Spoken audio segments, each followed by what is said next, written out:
I'm Joanne from Bitly's marketing team. I'm here to show you how to set up the Bitly integration with Canva so that you can more easily connect in-person audiences with your online content. Start by opening your design in Canva. Then find the Apps button in the side panel. Search for Bitly and select the Bitly app. This will let you create QR codes right in your design that you're already working on. Create a new QR code by pasting your destination directly into the platform. You also have the option to customize this link so that it's recognizable for those who are scanning the code. Generate the QR code.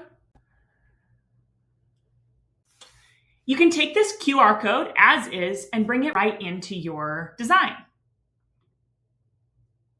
Resize as necessary. You also have the option to customize based on your branding. When someone scans this QR code with their phone's camera, they'll be taken directly to the website that you specified. Make the design process easier and connect your audience using Bitly QR codes in Canva. Try it today.